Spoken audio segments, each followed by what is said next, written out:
따라서 한번 해보겠습니다. 여호와 앞에서 즐거워할지니라. 누구 앞에서 즐거워해요? 여호와 앞에서 즐거워할지어다. 어때요? 기쁘세요? 즐거우세요? 코로나19 때문에 너무 처져 있지 마시고 하나님 앞에서 늘 기뻐하고 즐거워할 수 있게 되기를 바랍니다. 말씀을 준비하면서 나는 언제 하나님 앞에 기뻐하고 즐거워했나 먼저 생각을 하게 됐어요. 이스라엘 백성들은 언제 기뻐했을까? 아마도 그들이 애굽에서 떠나는 날 엄청 기뻐했고, 애굽의 장자와 짐승들은 죽는데 자기들에게는 한 명도 죽거나 다친 사람이 없었으니까 얼마나 그 마음이 기뻤을까?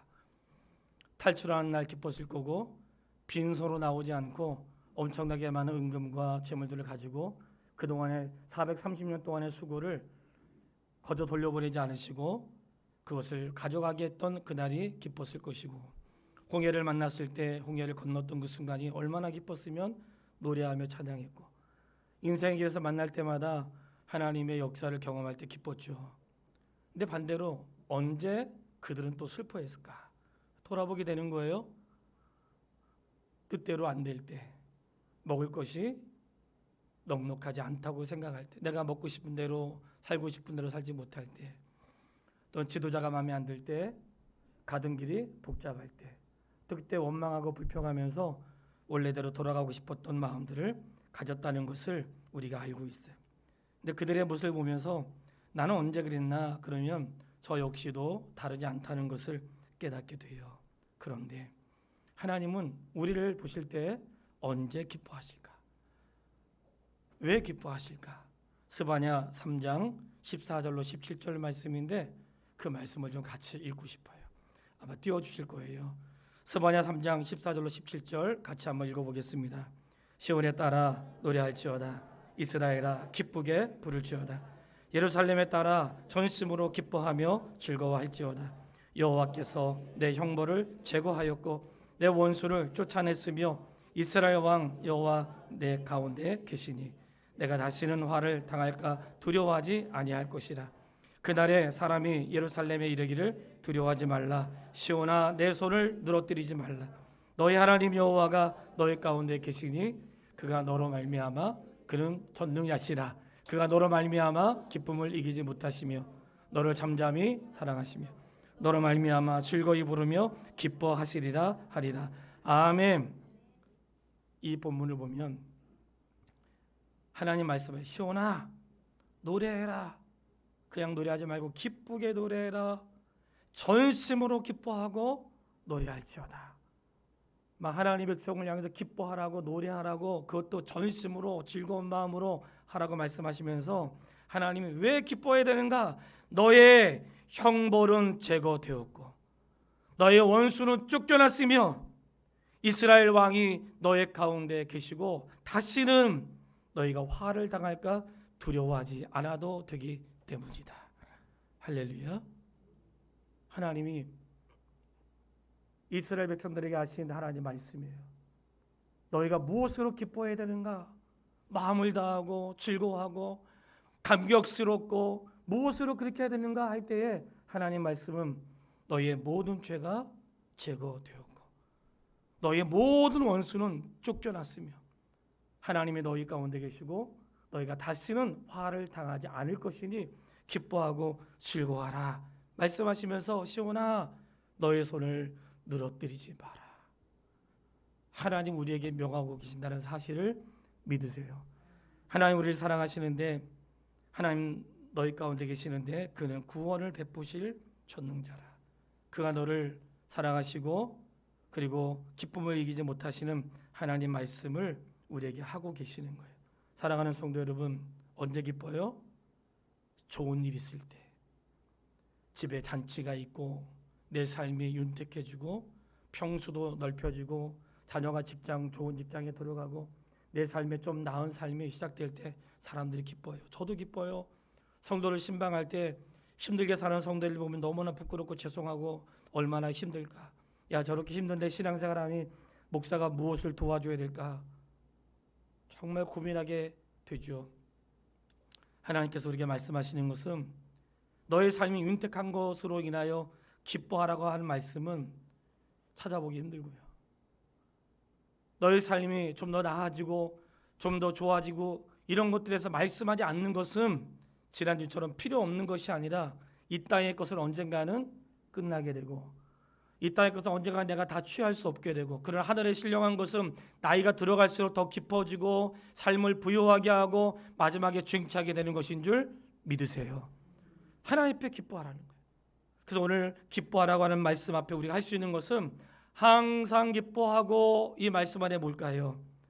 너희의 죄가 제거되었으니 항상 기뻐하고, 원수는 너희에게서 쫓겨났으니 항상 기뻐하고, 만왕의 왕이 너희 가운데 계시니 기뻐하고, 다시는 너희가 화를 당하지 않을 것이니 기뻐하라고 하시는 주의 음성으로 들으시기를 바랍니다.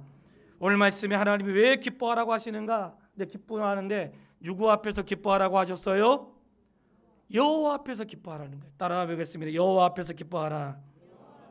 사랑하는 여러분, 여호와 앞에서 기뻐하세요? 오늘 기쁜 마음으로 주일날 나오셨어요? 혹시 안 가면 눈치 볼까 봐 나오신 거 아니죠? 예? 혹시 안 가면 제가 전화할까 봐. 그래서 가끔 전화 안 받으시는 거잖아. 근데 여호와 앞에서 기뻐하라고 하는데, 여호와 앞에서 기뻐할 그 시작이 무엇인가? 6월절이고, 오늘 본문에서 읽지 않았지만 16장 3절 말씀, 16장 3절을 같이 읽어보도록 하겠습니다.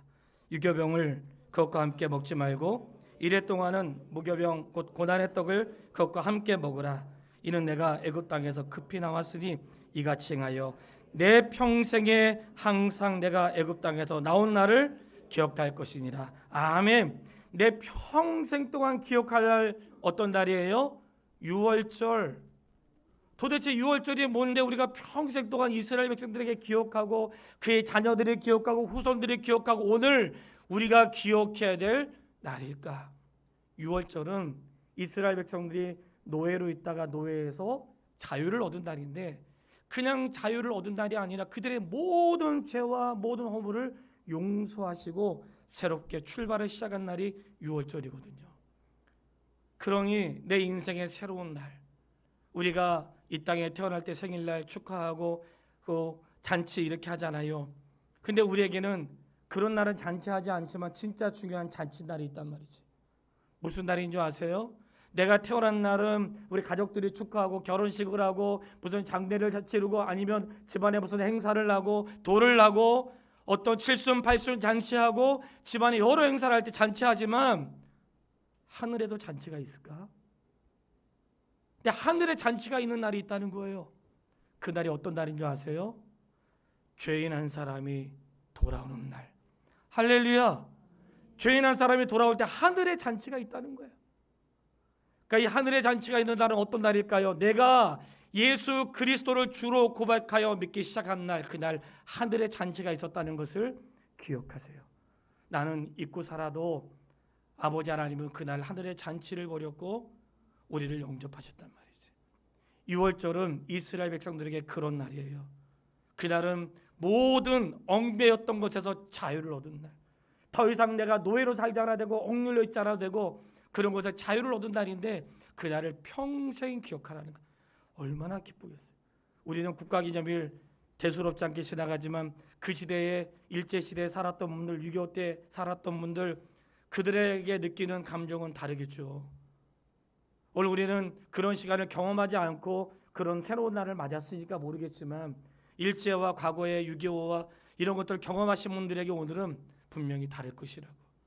잊을 수 없는 날. 그런데 오늘 우리에게 평생 잊지 못할 날이 어떤 날인가? 구원의 감격이 있는 날을 말씀하셨어요. 그런데 그 감격이 있는 날 어떻게 하는가? 여호와 앞에서 즐거워하는 거예요. 사랑하는 여러분, 오늘 우리는 하나님 앞에서 즐거워하지 않고 사람 앞에서만 즐거워할 때가 참 많아. 가족의 잔치가 있을 때 가족끼리 모아놓고 잔치하면서 하나님 앞에서는 기뻐하지 않아. 내 생일날 가족들끼리 모아놓고 부모 생일날 잔치날 가족끼리 뭐 한번도 기뻐하는데 하나님 앞에서는 별로 하지 않는 것 같아. 하나님 말씀하세요. 여호와 앞에서 기뻐하고 즐거워하라는 거예요. 내 생에 잔치날이 있을 때 그런 날을 허락하신 하나님 앞에 기뻐하고 즐거워할 수 있게 되기를 바랍니다. 여기서 여호와 앞에 기뻐하라고 하는 것은 보통 절기를 말을 해요. 본문에 나와 있는 것도 다 절기고, 절기는 이미도 몇 번 말씀을 드렸지만 절기는 구원의 은혜와 감격이 대부분 있고, 그리고 하나님께 감사로 지키는 절기들이 있단 말이죠. 근데 이 절기를 여호와 앞에서 즐거워하는데 빈손으로 오지 말고 너희가 복을 받은 대로 예물을 구별하여 드리라 그랬어요. 우리가 즐거워하는데 하나님 앞에서 즐거워한단 말이죠. 신앙생활은 어떤 것인가? 즐거운 것입니다.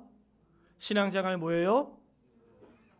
신앙생활 이렇게 알려줘야 되는 게 아닌데 그냥 즐거워야 되는데 즐거운 것이라 알려주려니까 참 마음이 아프네. 신앙생활 자체가 즐거운 것이거든요. 뭐 억지로 교회 가고 끌려서 교회 가고 마지못해 가고 잠시 그럴 수 있지만 이 말씀을 깨닫는 순간 신앙생활이 얼마나 즐거운 것인지, 내가 주의를 지킬 수 있다는 사실이 얼마나 즐거운 것인지. 매주 청년들과 토요일날 철로역정 중에서 자기가 경험하고 또는 자기가 비슷한 것 깨달은 말을 나누는데 허영의 시장에 대해서 나왔어요. 저도 허영의 시장을 굉장히 집중해서 보게 되고 거기에 신씨라고 하는 한 청년이 이제 죽음을 맞이하게 되는데 애틋하기도 하지만 제 안에 그런 확신이 있는 거예요. 아무리 세상이 공고하고 어려워도 내 안에 있는 진리로 인하여 내가 너무나 기쁜 거예요. 사람들은 이해할 수 없네 주를 보낸 하나님 사랑. 사람들은 이해할 수 없어. 도대체 그분이 나하고 무슨 관계가 되는지 이해할 수 없어. 도대체 저놈들은 왜 주일날 교회 가는지 이해 못해. 저들은 왜 그렇게 생명처럼 그날을 지키는지 이해 못한다고. 사람들은 이해할 수 없어요. 근데 나는 이해가 되고 나는 믿어지고 나는 그렇게 살 수밖에 없고, 하나님께서 내게 여러 가지 진리 안에 그 진리를 깨닫는 것보다 더 큰 기쁨을 누릴 수가 없고, 하나님이 주신 기쁨으로 인해 내가 살아가는데 그 어떤 것도 그것과 더한 것이 없고 대신할 수 있는 게 없고 바꿀 수 있는 게 없다는 사실을 저는 믿습니다. 너무나 기쁨. 무엇과도 비교할 수 없는, 감히 어떻게 신앙생활을 돈과 비교할 수 있겠어? 어떻게 내가 일하는 것으로 비교할 수 있겠어? 신앙생활 그런 거 아닙니다. 그저 내가 하나님 앞에 있다는 사실 자체가 너무나 감격스럽고, 내가 그 길을 걸어갈 수 있는 자체가 감격스럽고, 나 같은 죄인이 구원받아서 옳다함을 받고 하나님 나라의 백성 되었다는 사실 자체가 감격스러운 것인 줄 믿으세요. 그 감격이 내 안에 있으니까 괴롭고 힘들어도 기쁘고, 드릴 수 있는 게 기쁘고, 내가 봉사할 수 있는 게 기쁘고, 무엇이든지 할 수 있는 거. 그래서 늘 성도님들에게 뭐라고 해요? 그것이 내가 봉사가 느껴질 때 기쁨으로 하시고 억지로 하지 말고, 때로는 억지로 하는 것도 배울 수 있고 억지로 하면서 짜증내지 않을 수 있으면 하시고, 하면서 불평하려면 하지 말라고 하잖아요. 왜 그래요? 아직 그 기쁨을 모르는 거예요. 진짜 하나님의 은혜를 깨달을 때 기쁘다고. 늘 말씀드리지만 저는 성도가 돈 없어가지고 교회 못 가겠다는 말 정말 듣고 싶지 않아요. 우리 교회는 안 그랬으면 좋겠어요. 근데 하나님 말씀하셨다고요. 미가서를 통해서 미가서 6장 6절로 8절에 말씀하셨어. 내가 무엇을 가지고 여호와 앞에 나가며 높으신 하나님께 경배할까? 내가 번제물을 가지고 1년 내 송아지를 가지고 그 앞에 나갈까? 여호와께 천천의 수양과 만마의 간물 같은 기름을 기뻐하실까? 내 허물로 인하여 내 바다들을 내 영혼의 죄로 말미암아 내 몸의 열매를 드릴까? 그렇게 고민하고 있는데 하나님 미가에게 말씀하시는 거예요. 사람아, 주께서 선한 것을 내게 보이셨으니 여호와께서 내게 구하시는 것은 오직 공의를 정의를 행하며 인자를 사랑하며 겸손히 내 하나님과 동행하는 것이 아니냐. 할렐루야. 하나님 정말로 원하시는 게 보세요. 정의를 행하고 인자를 사랑하며 하나님과 동행하는 것이죠. 우리가 드리는 것은 예배 가운데 예물은 당연한 것이죠. 예배에는 예물이 있는 게 옳은 것입니다. 가끔 우리 학생들한테 얘기해.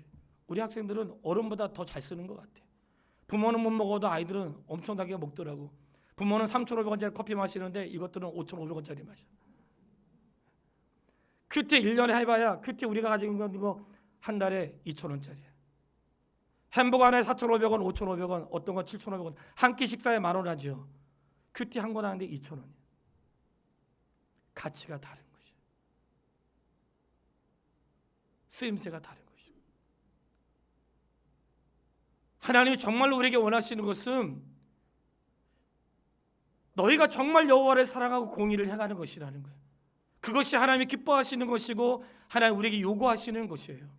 잠시 후에 말씀을 통해 나오겠지만 하나님 앞에서 기뻐할 이유가 분명히 있는데 그날 어떻게 하는가? 따라해 보세요. 함께 즐거워하되. 어떻게 즐거워해요? 함께 즐거워하라는 거예요. 16장 14절 말씀 같이 읽겠습니다. 절기를 지킬 때에는 너와 내 자녀와 노비와 내 성중에 거하는 레위인과 객과 고아와 과부가 함께 즐거워하되. 할렐루야. 이제 보세요. 어떻게 즐거워해요? 함께 즐거워해. 세상에 살면서 함께 즐거워할 수 있는 일이 있을까요? 없을까요? 없어요. 아무리 찾아봐도 없어요. 부자도 가난한 사람도 기뻐하고, 지식 있는 사람도 없는 사람도 기뻐하고, 건강한 사람도 아픈 사람도 기뻐하고, 모든 사람이 기뻐하는 것은 없어. 누가 기쁘면 누군가는 슬프고, 누군가는 만족스러운, 누군가는 괴롭고, 나는 엄청 즐거운데 저는 그것 때문에 상처를 받고. 세상에 그런 모임은 없어요. 근데 하나님 말씀하시는 거예요. 여호와 앞에서 기뻐하되 함께 즐거워하라는 거예요. 할렐루야. 왜 함께 즐거워할 수 있을까? 우리가 사람 앞에서는 몰라도 하나님 앞에서는 함께 즐거워할 수 있는 거예요. 왜냐하면 우리는 다 같은 죄인이고 다 같은 은혜를 입은 사람들이고 하나님의 은혜 속에 사는 자이기 때문에 그런 것입니다. 아버지 앞에 높고 낮음이 없고 신분의 차이가 없고, 그리고 많이 했다고 적게 했다고, 봉사 많이 한다고 적게 한다고 그런 차이가 있는 게 아니에요. 늘 말씀드리지만 성도님들, 성도 그러면 되게 부끄럽게 여기고 집사님 그러면 좋아하시더라고. 정신 차리세요. 집사님 이거는 일꾼 이런 뜻이에요. 일꾼을 엄청 좋아하고 성도는 거룩한 백성인데 이건 싫어해. 아주 황당한 일이죠. 나는 부끄러운 성도야. 집사도 못했어요. 정신 차리세요. 교회 모든 직분은 종이라는 거예요. 종. 성도는 뭐예요? 거룩한 백성들. 아니, 거룩한 백성이 좋은 거예요? 종이 좋은 거예요? 얼마나 우리가 무지한지 말이죠. 하나님의 교회 모든 직분은 종이라고. 그들이 하나님의 직분을 맡은 자로서의 역할은 죽도록 충성하는 것인 줄 믿으세요. 직분 받고 충성하지 않는 자들은 직분 내려놓으세요. 때는 부끄러운 줄 알아야 된다고. 이 직분은 명예로 갖는 것도 아니고 어떤 의식으로 갖는 게 신앙생활을 오래 했다고 받는 게 아니에요. 직분은 감사함으로 받는 것입니다. 내가 뭐라고 나를 직분자로 삼으시고 선택하셨어. 감히 내가 주의 절에서 일을 할 수 있는 사람이 되다니. 그러니 교회 오래 다녔다고 집사 직분 안 주면 삐지잖아요. 그런 거 아니에요. 성도가 기쁜 거라고. 직분이라고 하는 것은 오히려 두려워할 줄 알고, 그걸 받았을 때 역할이 있다는 걸 알고, 하지 못할 때 부끄러운 걸 알아야 되는 거예요. 그런데 우리는 그런 걸 잘 모른단 말이에요. 그러니까 그런 걸 가볍게 여기고 어떤 직분을 귀하게 여기고, 그런 거 아니에요. 우리가 하나님 앞에서 함께 즐거워할 수 있는 이유는 왜 그런가? 하나님 앞에서는 우리가 다 같은 형제요 자매이기 때문인 줄 믿습니다. 하나님이 왜 우리가 함께 즐거워할 수 있는지 그 이유를 말씀하셨는데 15장에 면제의 해라고 하는 것을 말씀하셨어요. 이 면제의 해가 있는데 15장 1절 2절을 같이 한번 읽어보겠습니다. 매 7년 끝에는 면제하라.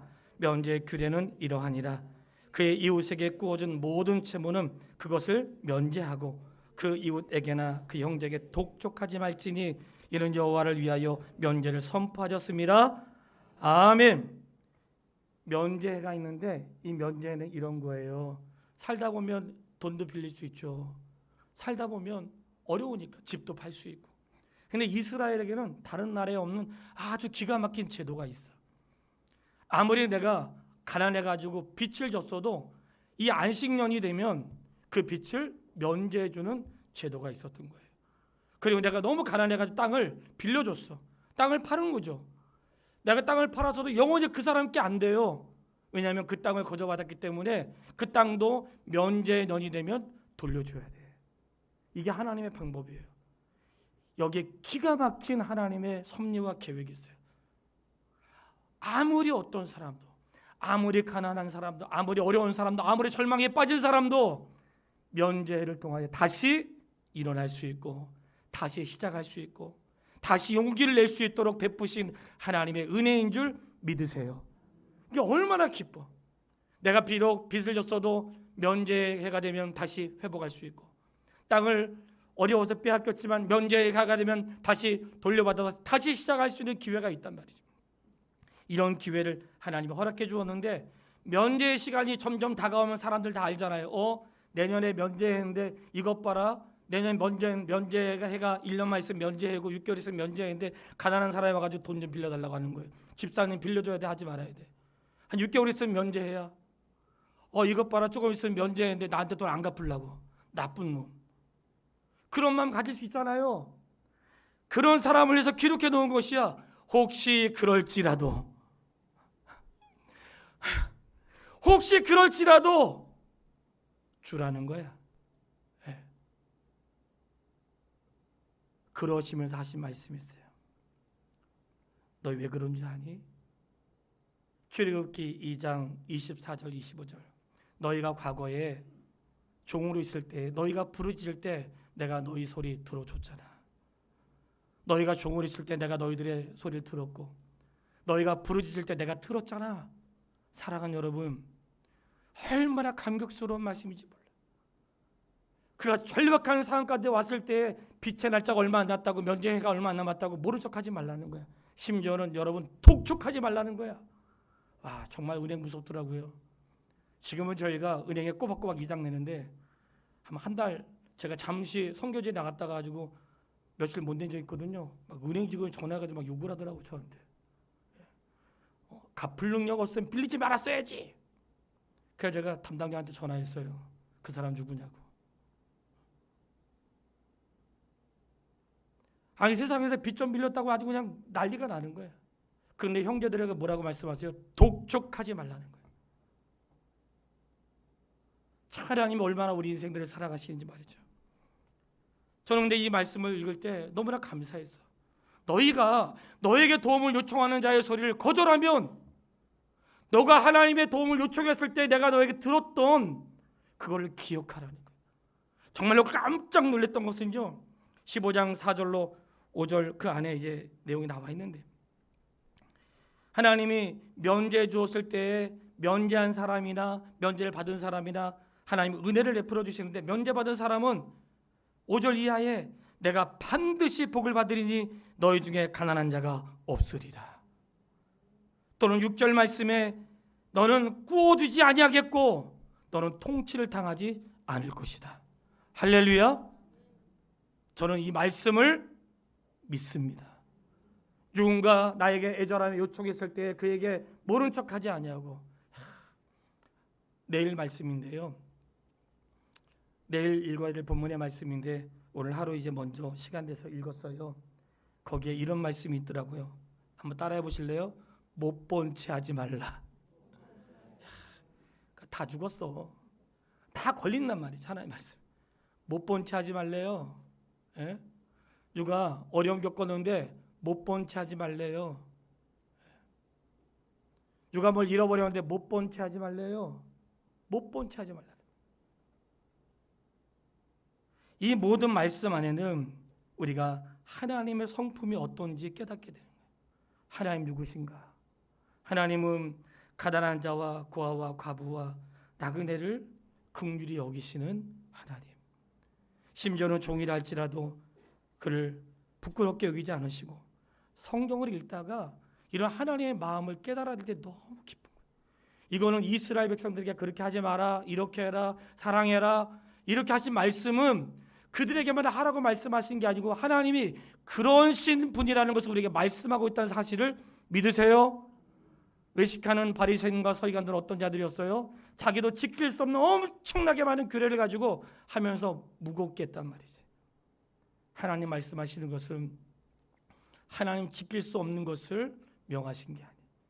하나님이 능히 가난한 자와 고아와 과부와 빚진 자들과 이런 것들을 사랑하시면서 행하시는 하나님의 은혜를 우리에게 명하셨음을 믿으세요. 15장 12절과 12절 이하에도 종에서 자유를 얻는 종에 대한 모습도 있어요. 종에서 자유는 이런 것이죠. 가난해가지고 돈을 다 팔았는데 집도 팔았는데 더 이상 팔 게 없으면 몸이 종으로 팔려가는 거예요. 잘 들으세요. 다 팔았는데 더 이상 할 게 없으면 내가 몸으로 그 집에 종로로 타는 거죠. 근데 역시 종으로 갔어도 면제년이 되면 어떻게 해요? 다시 돌아갈 수 있게 하신 거예요. 돌아가는데 하나님이 이렇게 말씀하세요. 돌아갈 수 있는데 빈손으로 돌아가지 못하게 하라.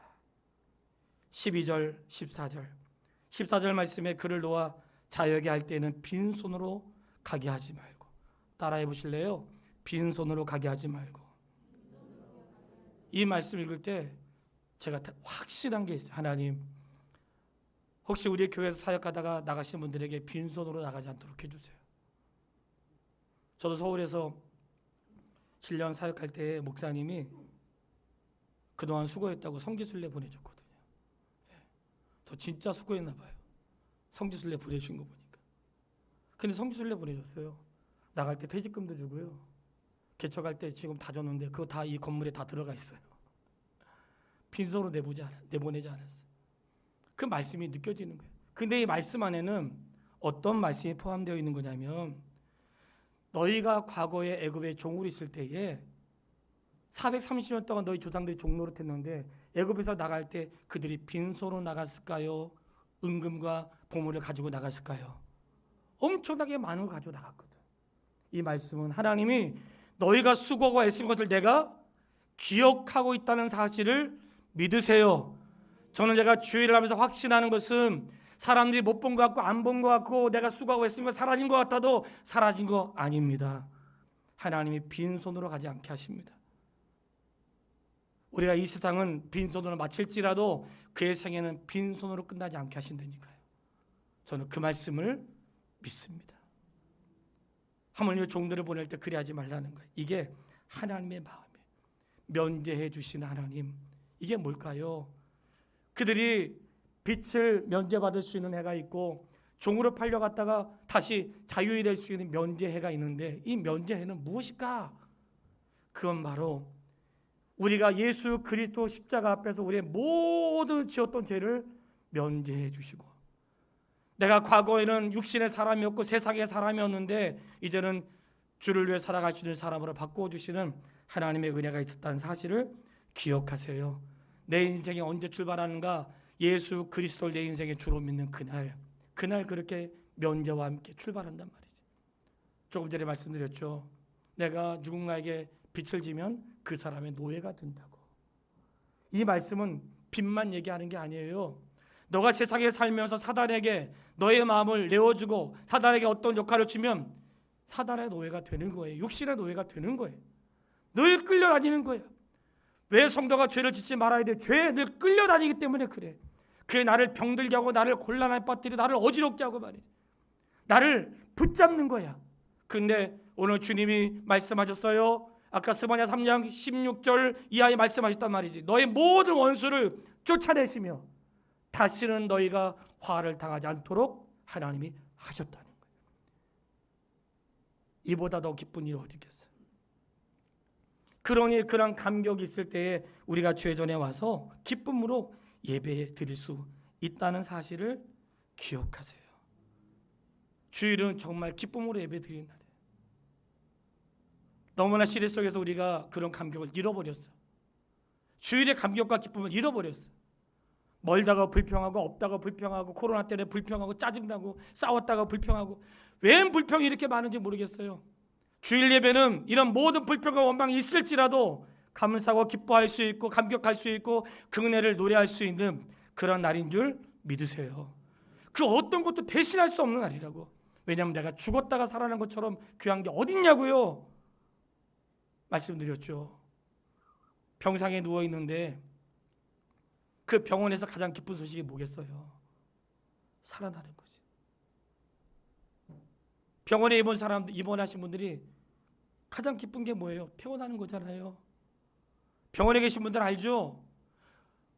아무것도 기쁜 게 없어요. 누가 잘 됐더라 하나도 안 기뻐.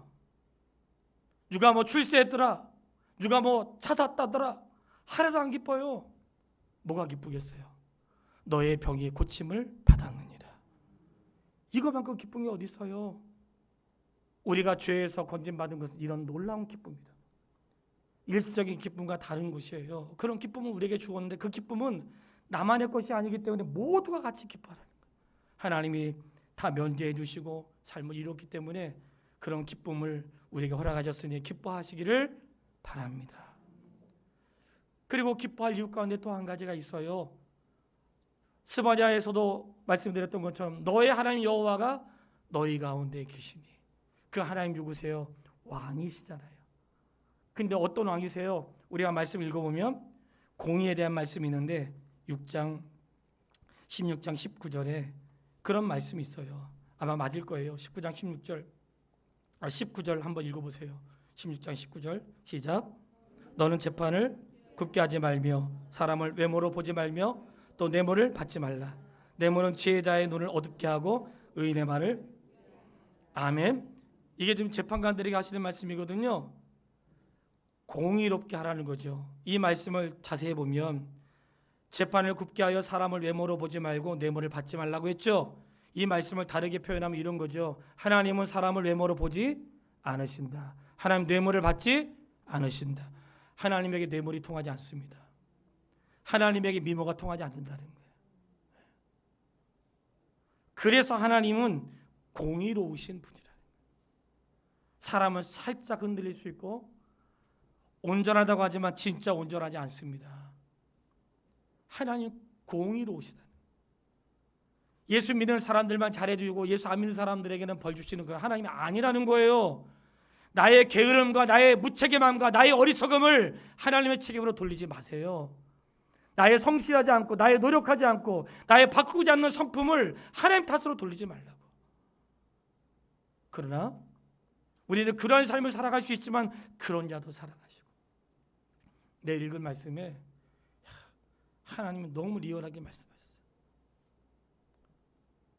남자는 여자 옷 입고 다니지 말고 여자는 남자 옷 입고 다니지 말고.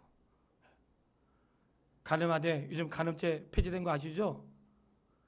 간음죄가 폐지됐는데 간음에 대해 얼마나 리얼하게 말씀하는지. 이 사람 저 사람 이 남자 저 남자 만나는 사람들 회개하세요. 정신 차리시라고. 하나님의 진도가 있다는 사실을 아세요. 남의 아내를 빼앗는 사람, 남의 남편을 꼬시는 사람 내일 말씀에 나온다고. 세상의 기준은 아니지만 하나님의 기준이 법으로 정해놓았단 말이지. 예수 믿는 사람에게 뭐가 있어요? 불편함이 있는 거야. 왜 내가 죄의 종로로 타지 말라고 하는가? 한번 넘어가면 너 지난번에 그랬잖아.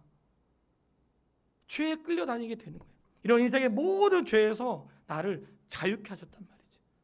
그 하나님 공의로우셔서 아무리 하나님의 자녀라 할지라도 죄를 지면 죄의 대가를 치르게 하세요. 근데 죽이지 않으신다는 거야. 죄의 대가를 치르게 하시는 것은 깨닫고 돌아오고 회개하여 바른 길로 가기 위한 하나님의 사랑인 줄 믿습니다. 그렇기 때문에 믿는 사람은 하나님의 책망조차도 감사한 거예요. 감사함으로 받는 거예요. 기쁜 거예요. 아, 나는 사생아가 아니구나. 하나님 여전히 나를 사랑하시는구나. 내가 돌이키기 원하고 바른 길로 가기 원하시는구나 하시는 하나님의 음성을 듣기를 바라요. 우리 주님이 얼마나 좋은 주님이세요. 여러분 이번에도 대통령 국회의원 투표했잖아요. 제가 장담하는데 아무리 대통령 바뀌어도 세상 바뀌지 않습니다. 국회의원 바뀌어도 세상 바뀌지 않아요. 그 사람이 그 사람이에요. 오늘 여당했다 내일 야당하는 거예요. 어떤 사람이 세워도 세상을 공의롭게 할 수 없어. 이스라엘에는 하나님이 이스라엘 백성의 왕을 세울 때 하나님 아셨어요. 왕을 세우지 말라고 했어. 그래봐야 그놈이 그놈인 거야. 정말로 세웠는데 아니나 다를까 오히려 왕이 부패하고 자기만 자기 중심 자기 사람들 자기 식구들만 챙기는 거야. 결국 그들이 무엇을 기대했어요? 만왕의 왕이요 만유의 주가 되시는 메시아를 기다렸잖아요. 세상에 어떤 왕도 우리를 만족시킬 수가 없어. 어떤 정치인도 우리를 자유케 할 수 없고 어떤 누구도 내게 기쁨을 줄 수 없다는 사실을 그제서야 깨달은 거예요. 그리고는 만왕의 왕이요 만유의 주로 오신 메시아를 기다렸다고. 근데 오늘 뭐라고 말씀하세요? 너의 하나님 여호와가 너의 가운데 계시니. 왕이신 하나님이 내 안에 계시는 거예요. 그분이 나를 좌정하시고 통치하시고 나를 주장하시는, 그분의 섭리로 우리를 이끌어 가시는 거예요. 근데 그분은 어떤 분인지 아세요? 엄청 교만한 분이 아니세요. 엄청 잘난 척하는 분이 아니세요. 세상의 왕들과 다른 분이세요. 십자가에 달린, 나무에 달린 자마다 저주받을 자라고 그랬어요. 그 나무에 예수님이 달리셨어요. 왜냐하면 우리를 구원하시려고. 그 왕은 다른 왕이었어요. 세상의 왕들은 자기 살 길을 찾지만 주님은 백성을 위하여 자기가 십자가에 올라가신 분이세요. 다른 왕이었어요. 친히 저주를 받으시고 우리의 모든 저주를 자유케 하신 예수 그리스도가 우리의 진정한 왕이라는 사실을 믿기를 바랍니다. 이 사실을 아니고 어찌 우리가 즐거워하지 않을 수 있겠어요? 이 세상에 그 무엇과 비교할 수 있냐고. 절망에 빠진 분들을 봐요. 너무나 마음이 아프고 속상하고 답답하죠. 그러나 여러분 기억하세요. 이 모든 것은 지나가는 손에 있어요. 이 이후에 또 다른 삶이 있다는 것을 절대로 잊어버리지 마세요. 하나님 말씀하신 거예요. 기뻐하라는 거예요. 비록 우리에게 공고함이 있고 어려움이 있어도 기뻐하라는 거예요. 여호와 앞에서 기뻐하고 모든 사람들이 모여 기뻐하라는 거예요. 너희가 비록 죄 가운데 있을지라도 내가 너희 죄를 용서할 것이고, 너희가 어떤 원수가 있다 할지라도 내가 그 원수를 부실 것이고, 다시는 너희가 더 이상 죄 가운데 세상에 빠지지 않는 하나님의 사람이 되었으니 기뻐하라고 말씀하시고, 무엇보다도 세상의 통치로 만족할 수 없는 너희에게 만왕의 왕이시오, 그분이 너의 왕이시고 너의 안에 계시니 기뻐하라고 말씀하시는 거예요. 우리는 기뻐할 수 있습니다. 기뻐하길 바라요. 신앙생활 기쁜 것입니다. 사랑하는 여러분, 하나님의 말씀 배우는 데 시간을 투자하세요. 내 삶이 풍성하지 못한 모습으로 너무나 많은 사람들이 살아가. 풍성하지 못함은 돈이 없어서가 아니에요. 진리를 모르니 내 안에 풍성함이 없는 거예요. 진리가 나를 풍성하게 하는 거예요. 믿음이 적은 사람도 구원받을 수 있습니다. 그런데 늘 초조해, 늘 불안해, 불안한 생을 살아가는 거예요. 풍성함이 없어. 주님 우리에게 말씀하세요. 내가 온 것은 양으로 생명을 얻게 하고 더욱 풍성히 얻게 하려 하십니다. 그 풍성함은 진리 되신 그분을 알 때 오는 거예요. 구원의 감격을 알고, 그리고 죄 사함의 은혜를 알고, 예배의 기쁨을 알고, 찬양의 은혜를 알고, 내가 신앙생활의 이쁨을 알아갈 때에 감격스러워. 내가 이 자리는 자체가 너무나 감격스러운 거예요. 이런 걸 모르고 오니까 그냥 힘들고 귀찮고 또 가야 되나, 비 오는데 가야 되나, 눈 오는데 가야 되나, 태풍 오는데 가야 되나. 목사님 오늘 예배 드려요? 예배 드리죠. 원래 억수로 쏟아지는데 오늘 예배 드려요 목사님? 드립니다. 비교할 수 없는 이 모든 것들이 하나님의 말씀을 들을 때 내 안에 기쁨이 솟는 거예요. 내게 샘솟는 기쁨은 일시적인 세상의 것으로 되어지는 것이 아니라 지속적인 그 말씀이 나에게 부유함을 주고 평안함을 주고 나를 윤택하게 하고 세상을 이길 수 있는 힘을 주고 어떤 어려움에도 이까짓 것 중 아무것도 아닌 것으로 할 수 있는 소망의 말씀이라는 사실을 기억하시기를 바랍니다. 기뻐하고 즐거워하기를 주의 이름으로 축원합니다. 찬송가 434장 찬양하겠습니다. 귀하신 친구 내게 있으니 나 주 안에 늘 기쁘다. 434장.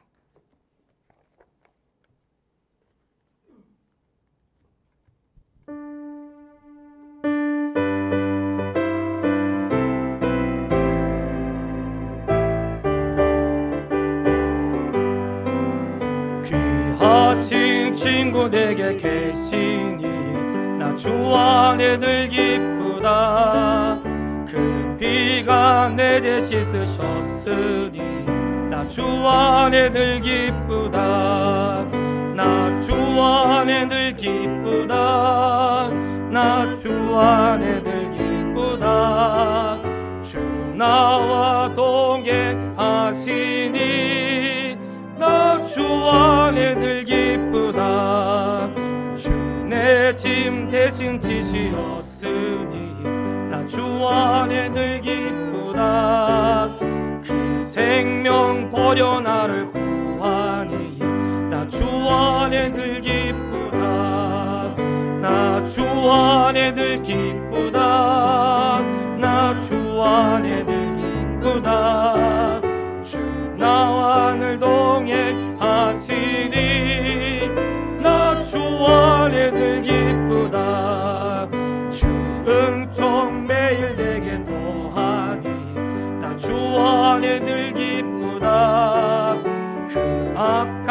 죄악에서 지키니 나 주 안에 늘 기쁘다.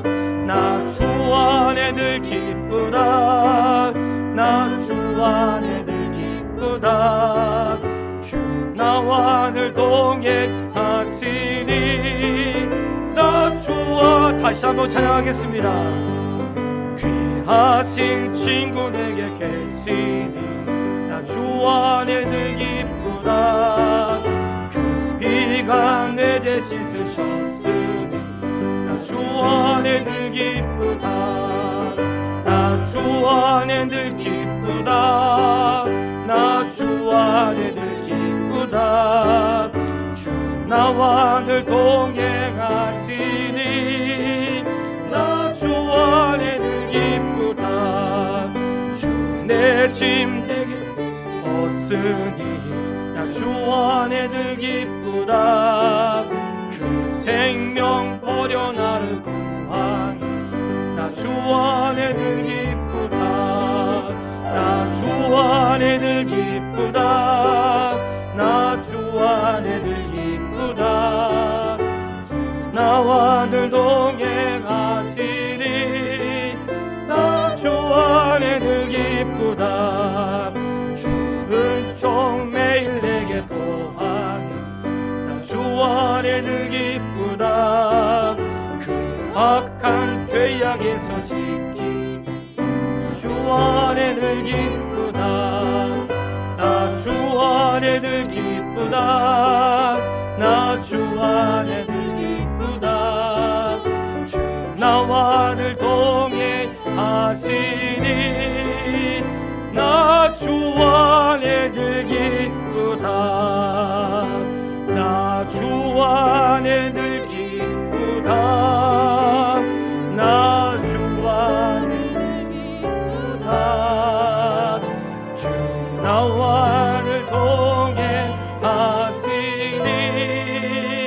나 주 안에 늘 기쁘다. 할렐루야. 정말 기쁘고 정말 감격스러워. 나 같은 죄인은 용서함 받아서 이 자리에 있는 것이 기쁘고 구원하신 그 은혜를 생각하면 무엇을 바꾸어도 아깝지가 않아. 진리를 알면 알수록 내 삶이 이렇게 풍요로운데 모르고 살아갈 때 얼마나 초라한 인생이 되는지 모르는 것입니다. 사랑하는 성도 여러분, 믿음을 가지십시오. 용기를 내세요. 하나님 우리와 함께 하시고 모든 예배는 기쁨의 예배고 세상의 잔치만이 아니라 하늘의 잔치를 기억하시고 우리가 이 땅에 사는 날 동안 그 기쁨을 회복하여 잃어버리지 않는 하나님의 사람 되기를 바랍니다. 우리 시간 같이 한번 기도할 때 하나님 내 안에 그 기쁨을 회복하게 해주세요. 내 안에 구원의 감격을 회복하게 하시고 내 안에 죄악된 것도 회복되게 하시고 사망의 음침한 것들에서 회복되게 하시고 늘 기쁨과 감격과 즐거움으로 신앙생활 할 수 있도록 나를 도와주십시오. 합심하여 기도하겠습니다. 살아계신 아버지 하나님, 하나님의 은혜와 사랑을 참으로 감사합니다. 하나님 아버지, 주 안에 기쁘고 감격스럽고 감사합니다. 오늘 저희가 생애를 사는 날 동안 기뻐하지 못하고 원망하고 슬퍼하고 하나님 육신의 것들만 기뻐했던 것, 잠시 어렵고 위기가 있으면 원망하고 불평했던 시간들을 용서해 주십시오. 하나님 우리에게 기쁨을 알려주었습니다. 너의 죄가 사함받았다. 너의 원수를 쫓겨났다. 내가 너와 함께한다. 넌 다시는 패하지 않을 것이고 너를 넘어뜨릴 자가 없을 것이고 하늘의 기쁨을 우리에게 주신 하나님 약속의 말씀을 허락하여 주셨습니다. 하나님 어찌 이 기쁨과 은혜를 세상의 것과 비교할 수 있나요? 아버지, 우리 주의 자녀들이 기쁨을 회복하게 하시고 함께 기뻐하고 즐거워하며 하나님께 예배할 수 있는 인생이 되어질 수 있도록 인도하여 주십시오. 만왕의 왕이요 만유의 주가 되신 하나님 앞에 그와 같은 분이 없음을 기억하면서 하나님 우리를 불쌍히 여기시고 도와주시고 늘 주 안에 기뻐하며 항상 기뻐하며 즐거워하며 믿음의 길을 걸어 고난 중에도 기뻐하고 장차 아버지 앞에 설 그날을 기대하며 설 수 있도록 인도하여 주시옵소서. 예수님의 이름으로 기도했습니다. 하나님 아버지, 하나님 앞에서 기뻐하기를 원합니다. 함께 기뻐하기를 원합니다. 세상 그 어떤 것도 이 기쁨을 대신할 수 없고 바꿀 수 없음을 깨닫습니다. 하나님, 너의 모든 죄는 사하여졌고 원수는 쫓겨났으며 너의 하나님 여호와가 너의 가운데 계시고 다시는 피하지 않는 사람으로 만들어 주었으니 이 얼마나 기쁘고 놀라운 은혜를 우리에게 주셨는지요. 하나님, 면죄해가 있는 것처럼 우리가 너무 절망에 빠지지 않도록 용서하시고 다시 예수 그리스도 안에서 시작할 수 있도록 허락하여 주신 것 감사합니다. 아무리 절망에 빠져도 다시 예수님으로 인하여 시작하게 하시고, 아무리 가난해도 다시 예수님으로 인하여 시작하게 하시고, 죄 때문에 괴롭고 속상하여도 다시 시작할 수 있는 은혜를 주셔서 감사합니다. 주 안에 기쁘고 감사하며 감격한 생애를 살아갈 수 있도록 인도하여 주시옵소서. 예수님의 이름으로 기도했습니다. 아멘.